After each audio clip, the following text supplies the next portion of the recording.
After this, Jesus went away to the other side of the Sea of Galilee, which is the Sea of Tiberias. And a large crowd was following him, because they saw the signs that he was doing to the sick. Jesus went up on the mountain, and there he sat down with his disciples. Now the Passover, the feast of the Jews, was at hand. Lifting up his eyes then, and seeing that a large crowd was coming toward him, Jesus said to Philip, "Where are we to buy bread, so that these people may eat?" He said this to test them, for he himself knew what he would do. Philip answered him, 200 denarii worth of bread would not be enough for each of them to get a little. One of his disciples, Andrew, Simon Peter's brother, said to him, "There is a boy who has 5 barley loaves and 2 fish, but what are they for so many?" Jesus said, "Have the people sit down." Now there was much grass in the place, so the men sat down, about 5,000 in number. Jesus then took the loaves, and when he had given thanks, he distributed them to those who were seated, so also the fish, as much as they wanted. And when they had eaten their fill, he told his disciples, "Gather up the leftover fragments, that nothing may be lost." So they gathered them up and filled 12 baskets with fragments from the 5 barley loaves left by those who had eaten. When the people saw the sign he had done, they said, "This is indeed the prophet who is to come into the world." Perceiving then that they were about to come and take him by force to make him king, Jesus withdrew again to the mountain by himself. When evening came, his disciples went down to the sea, got into a boat, and started across the sea to Capernaum. It was now dark, and Jesus had not yet come to them. The sea became rough, because a strong wind was blowing. When they had rowed about 3 or 4 miles, they saw Jesus walking on the sea and coming near the boat, and they were frightened. But he said to them, "It is I, do not be afraid." Then they were glad to take him into the boat, and immediately the boat was at the land to which they were going.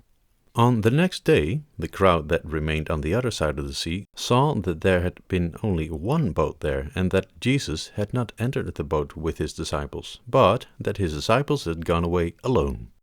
Other boats from Tiberias came near the place where they had eaten the bread after the Lord had given thanks. So, when the crowd saw that Jesus was not there, nor his disciples, they themselves got into the boats and went to Capernaum, seeking Jesus. When they found him on the other side of the sea, they said to him, "Rabbi, when did you come here?" Jesus answered them, "Truly, truly, I say to you, you are seeking me not because you saw signs, but because you ate your fill of the loaves. Do not work for the food that perishes, but for the food that endures to eternal life, which the Son of Man will give to you. For on him God the Father has set his seal." Then they said to him, "What must we do to be doing the works of God?" Jesus answered them, "This is the work of God, that you believe in him whom he has sent." So they said to him, "Then what sign do you do, that we may see and believe you? What work do you perform? Our fathers ate the manna in the wilderness, as it is written, He gave them bread from heaven to eat." Jesus said to them, "Truly, truly, I say to you, it was not Moses who gave you the bread from heaven, but my Father gives you the true bread from heaven.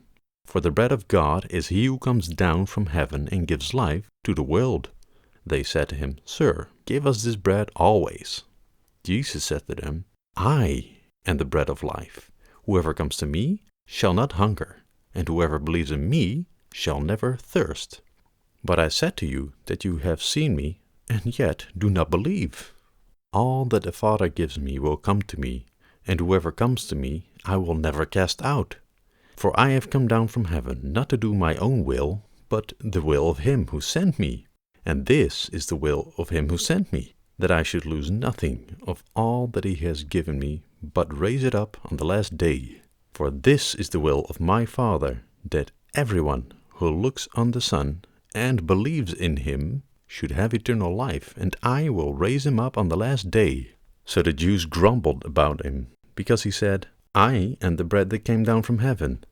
They said, "Is this not Jesus, the son of Joseph, whose father and mother we know? How does he now say, 'I have come down from heaven'?" Jesus answered them, "Do not grumble among yourselves. No one can come to me unless the Father who sent me draws him, and I will raise him up on the last day. It is written in the prophets, and they will all be taught by God. Everyone who has heard and learned from the Father comes to me. Not that anyone has seen the Father except he who is from God. He has seen the Father. Truly, truly, I say to you, whoever believes has eternal life. I am the bread of life. Your fathers ate the manna in the wilderness, and they died. This is the bread that comes down from heaven, so that one may eat of it and not die. I am the living bread that came down from heaven. If anyone eats of this bread, he will live forever. And the bread that I will give for the life of the world is my flesh." The Jews then disputed among themselves, saying, "How can this man give us his flesh to eat?" So Jesus said to them, "Truly, truly, I say to you, unless you eat the flesh of the Son of Man and drink his blood, you have no life in you. Whoever feeds on my flesh and drinks my blood has eternal life, and I will raise him up on the last day. For my flesh is true food, and my blood is true drink. Whoever feeds on my flesh and drinks my blood abides in me, and I in him. As the living Father sent me, and I live because of the Father, so whoever feeds on me, he also will live because of me. This is the bread that came down from heaven, not like the bread that the fathers ate and died. Whoever feeds on this bread will live forever." Jesus said these things in the synagogue as he taught at Capernaum. When many of his disciples heard it, they said, "This is a hard saying. Who can listen to it?" But Jesus, knowing in himself that his disciples were grumbling about this, said to them, "Do you take offense at this? Then what if you were to see the Son of Man ascending to where he was before? It is the Spirit who gives life. The flesh is no help at all. The words that I have spoken to you are spirit and life, but there are some of you who do not believe." For Jesus knew from the beginning who those were who did not believe, and who it was who would betray him. And he said, "This is why I told you that no one can come to me unless it is granted him by the Father." After this, many of his disciples turned back and no longer walked with him. So Jesus said to the 12, "Do you want to go away as well?"